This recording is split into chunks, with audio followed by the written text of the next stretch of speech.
नमस्कार। हिमालय के आंचल में बसा हिमाचल प्रदेश विकास का पर्याय, अन्य पहाड़ी राज्यों के लिए प्रेरणा का स्रोत। आपके अपने प्यारे हिमाचल प्रदेश की विविध कल्याणकारी योजनाओं पर आधारित खास कार्यक्रम हिमाचल डायरी लेकर हाजिर हूं मैं जीनत।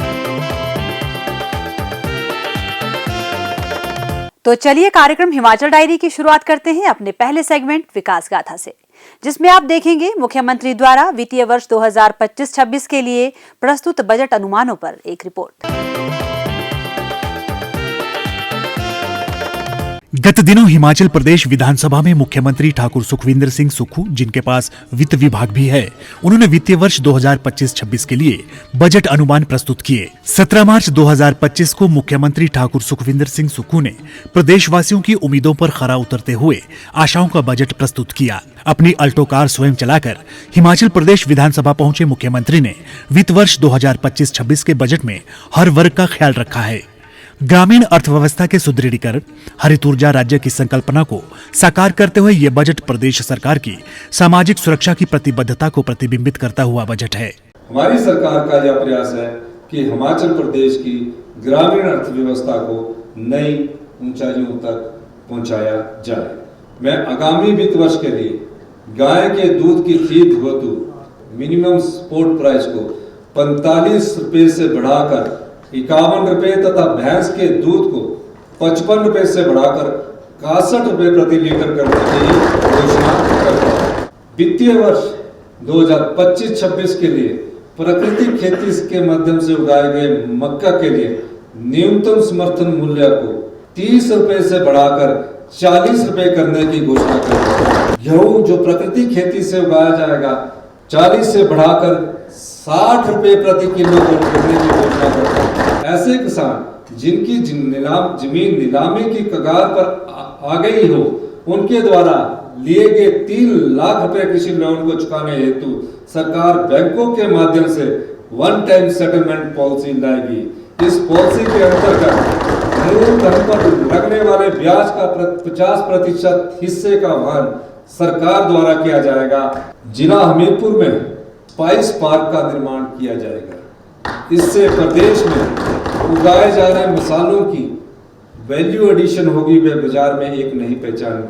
आगामी वित्त वर्ष में प्राकृतिक खेती के माध्यम से उगाए गए कच्ची हल्दी के लिए न्यूनतम समर्थन मूल्य को 90 रुपए प्रति किलो करने की घोषणा करता है। अतः आलू की फसल को बढ़ावा देने के लिए हमारी सरकार ऊना जिला में लगभग 20 करोड़ की लागत से 500 केजी पर आवर की क्षमता वाले पोटैटो प्रोसेसिंग यूनिट प्लांट को स्थापित करने जा रही है।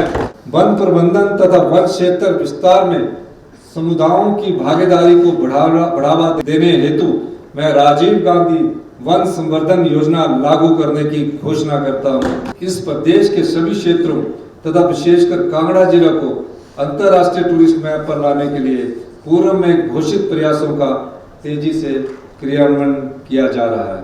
कांगड़ा में गग्गल स्थित हवाई अड्डे के विस्तारीकरण के लिए भू अधिग्रहण का कार्य आरंभ कर दिया गया है। 2025-26 के दौरान इसके लिए लगभग 3000 करोड़ रुपए व्यय करने का प्रस्ताव है। मंडी के वन में प्रस्तावित एयरपोर्ट के संबंध में आगामी कार्रवाई हेतु मामला एयरपोर्ट अथॉरिटी ऑफ इंडिया के साथ उठाया जाएगा। मंडी जो कि छोटी काशी के नाम से प्रसिद्ध है, यहाँ शिवधाम की परियोजना को प्राथमिकता के आधार पर पूर्ण करके जनता को समर्पित किया जाएगा। इसके लिए आगामी वित्तीय वर्ष के दौरान सरकार द्वारा 100 करोड़ रुपए का व्यय किया जाएगा।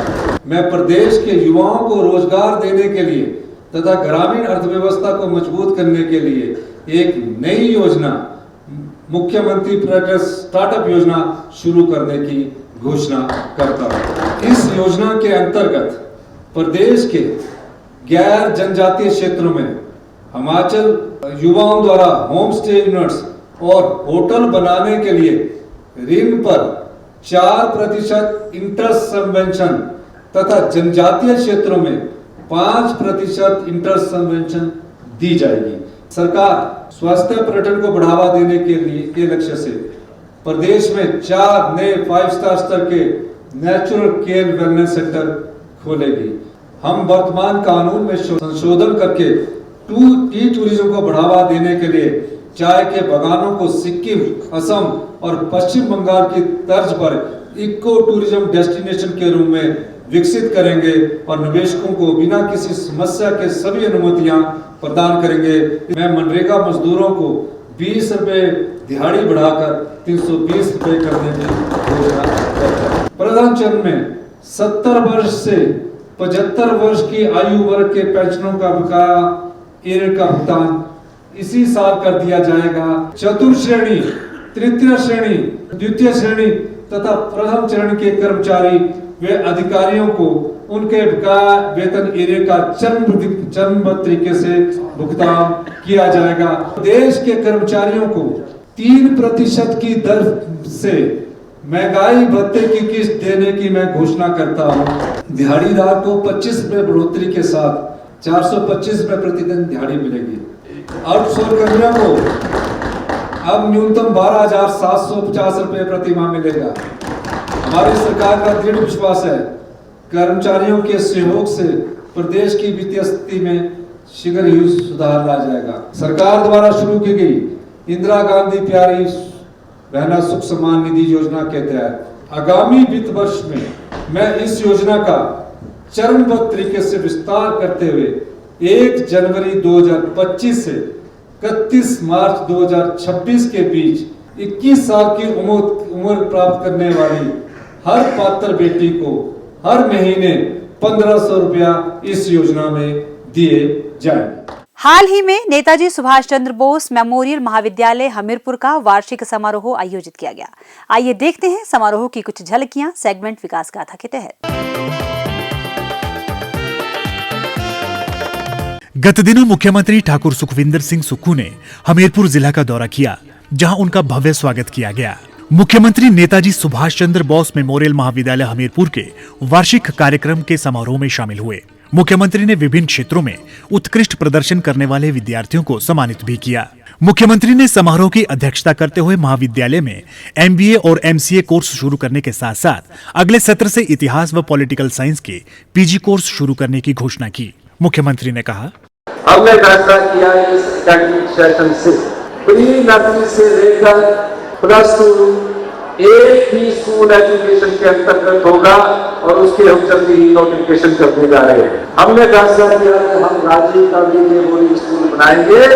प्री नर्सरी से लेकर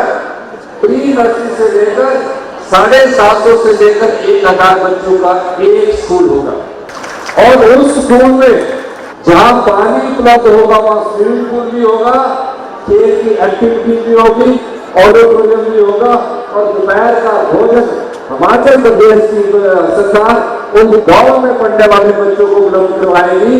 अगले वर्ष 10 स्कूल कार्य करना शुरू कर देंगे। कार्यक्रम हिमाचल डायरी को आगे बढ़ाते हुए चलिए अब रुख करते हैं कार्यक्रम के अगले सेगमेंट हिमाचल धरोहर की ओर, जिसमें आप देखेंगे राष्ट्र स्तरीय सुजानपुर होली महोत्सव के शुभारंभ समारोह की कुछ झलकियां। हमीरपुर जिला में 3 दिवसीय राष्ट्र स्तरीय सुजानपुर होली मेला हर्षोल्लास के साथ आरंभ हुआ। मुख्यमंत्री ठाकुर सुखविंदर सिंह सुक्खू ने सुजानपुर टिहरा स्थित ऐतिहासिक मुरली मनोहर मंदिर में पूजा अर्चना की और राज्य के लोगों की सुख समृद्धि की कामना की। सुजानपुर आगमन पर हजारों लोगों ने गर्मजोशी के साथ मुख्यमंत्री का स्वागत किया। मुख्यमंत्री ने पगड़ी समारोह में भाग लिया और शोभा यात्रा का नेतृत्व किया। ऐतिहासिक चौगान मैदान से मुरली मनोहर मंदिर तक सैकड़ों लोगों ने शोभा यात्रा में भाग लिया। मुख्यमंत्री ने विभिन्न विभागों द्वारा लगाई गई प्रदर्शनियों का शुभारंभ किया। इनमें प्रदेश सरकार की उपलब्धियों और हिम ईरा उत्पादों को प्रदर्शित किया गया। ठाकुर सुखविंदर सिंह सुक्खू ने हमीरपुर जिला के सुजानपुर विधानसभा क्षेत्र के लिए 43 करोड़ 64 लाख रुपए लागत की 10 विकासात्मक परियोजनाओं के उद्घाटन एवं शिलान्यास भी किए। उन्होंने कहा कि ये विकासात्मक परियोजनाएं सुजानपुर क्षेत्र के लोगों को बेहतर बुनियादी सुविधाएं प्रदान करने में मील पत्थर साबित होंगी। शाहपुर विधानसभा क्षेत्र में वीर शिरोमणि महाराणा प्रताप स्मारक भवन का शिलान्यास किया गया। आइए देखते हैं कुछ अंश सेगमेंट प्रतिबिंब के तहत। पिछले दिनों मुख्यमंत्री ठाकुर सुखविंदर सिंह सुक्खू ने शाहपुर विधानसभा क्षेत्र में वीर शिरोमणि महाराणा प्रताप स्मारक भवन का शिलान्यास किया। इस अवसर पर उन्होंने जनसभा को संबोधित करते हुए कहा कि हमारी सरकार आम लोगों की सरकार है। वर्तमान प्रदेश सरकार सुशासन सुनिश्चित करने के लिए नीतिगत बदलाव कर रही है। उन्होंने कहा कि बदलाव के साथ चुनौतियां भी आ रही हैं, लेकिन हर चुनौती का डटकर सामना किया जा रहा है। मुख्यमंत्री ने कहा, हमारी सरकार आम लोगों की सरकार है, आम जनता की सरकार है, गांव के किसान की सरकार है, महिलाओं के सम्मान की सरकार है, युवाओं के रोजगार देने की सरकार है। सबसे पहले हम शिक्षा में बदलाव कर रहे हैं। हम चाहते हैं कि इसमें अच्छा इंफ्रास्ट्रक्चर खड़ा, वर्ल्ड क्लास इंफ्रास्ट्रक्चर बनाया जाए। इस दृष्टि से हम डे बोर्डिंग स्कूल बना रहे हैं। आने वाले समय में आपके शाहपुर में भी हम अभी एक बोर्डिंग स्कूल का शिलान्यास किया, उसमें आपको सभी प्रकार की सुविधा मिलेगी। 2 साल के बाद हमने जो भ्रष्टाचार के चोर दरवाजे थे उनको बंद किया और 2600 करोड़ रुपया जो जनता का है, हम तो उसके संरक्षक है, आपका है पैसा है, उसको हमने वापिस जनता की संपदा में लाया। और जो अब संकेत मिले हैं हमारे फैसलों के बाद, हमारी अर्थव्यवस्था में बहुत अधिक सुधार हुआ है। गत दिनों राजीव गांधी राजकीय महाविद्यालय शिमला में वार्षिक समारोह का आयोजन किया गया। आइए देखते हैं सेगमेंट विकास गाथा के तहत। गत दिनों राजीव गांधी राजकीय महाविद्यालय चौड़ा मैदान शिमला के वार्षिक समारोह का आयोजन किया गया, जिसकी अध्यक्षता मुख्यमंत्री ठाकुर सुखविंदर सिंह सुक्खू ने की। मुख्यमंत्री ने कॉलेज के मेधावी विद्यार्थियों को सम्मानित भी किया। इस अवसर पर मुख्यमंत्री ने कहा कि वर्तमान राज्य सरकार कठिन परिस्थितियों के बावजूद आत्मनिर्भर हिमाचल की नींव रख रही है। मुख्यमंत्री ने कहा कि राज्य सरकार व्यवस्था में सुधार के लिए अनेक फैसले ले रही है और आने वाले समय में भी इस दिशा में कदम उठाए जाएंगे। मुख्यमंत्री ने कहा, हम शिक्षा में व्यापक परिवर्तन करने जा रहे हैं। आधारभूत संरचना ढांचे के अलावा शिक्षा में गुणवत्ता के स्तर को कैसे आगे बढ़ाया जाए, उस दिशा में हमारी सरकार कार्य कर रही है। गुणवत्ता बेसिक एजुकेशन में कैसे बदलाव किया जाए, उसमें हम काम कर रहे हैं। अब गांव के स्कूल में पढ़ने वाला बच्चा, सरकारी स्कूल में पढ़ने वाला बच्चा, कहीं ना कहीं उसकी गुणवत्ता में कहीं ना कहीं कमी आई है। मैं खुद सरकारी स्कूल से पढ़ा हूँ, वो कसुम्पटी स्कूल था। जब मैं सरकारी स्कूल से पढ़कर मुख्यमंत्री बन सकता हूँ और आपके कॉलेज का एसए का अध्यक्ष रहकर मुख्यमंत्री बन सकता हूँ, तो सरकारी स्कूल के बच्चों में एक जो भावना है, उसको गुणात्मक शिक्षा की भावना की जो कमी आई है, उसको हम दूर करने जा रहे हैं। मुख्यमंत्री ने सुजानपुर होली मेले की पहली सांस्कृतिक संध्या का शुभारंभ किया। आइए देखते हैं समारोह की कुछ झलकियां सेगमेंट हिमाचल धरोहर के तहत। गत दिनों मुख्यमंत्री ठाकुर सुखविंदर सिंह सुक्खू ने राष्ट्र स्तरीय सुजानपुर मेले की पहली सांस्कृतिक संध्या की अध्यक्षता करते हुए कहा कि राज्य सरकार इस मेले की ऐतिहासिक व सांस्कृतिक महत्ता को देखते हुए इसे अंतर्राष्ट्रीय मेले का दर्जा प्रदान करेगी। उन्होंने सुजानपुर में जल शक्ति मंडल, ECHS अस्पताल और सुजानपुर अस्पताल में डायलिसिस सुविधा स्थापित करने सहित सिंथेटिक ट्रैक के निर्माण की घोषणा की।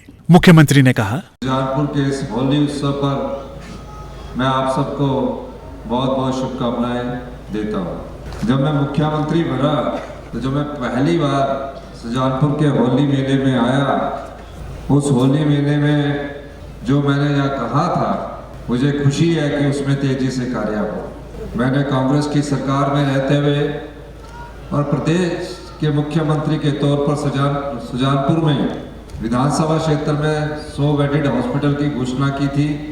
वो 100 बेडेड हॉस्पिटल की घोषणा पूरी हो चुकी है, उसका नोटिफिकेशन पूरा हो चुका है। सुजानपुर का हमारा मेला राष्ट्रीय स्तर का है, इसको मैं अंतर्राष्ट्रीय स्तर पर करने की घोषणा करता हूँ। हिमाचल डायरी का ये अंक यहीं समाप्त होता है। अगले अंक में फिर मुलाकात होगी हिमाचल प्रदेश से जुड़ी विविध जानकारियों को लेकर। तब तक के लिए दीजिए इजाजत। नमस्कार।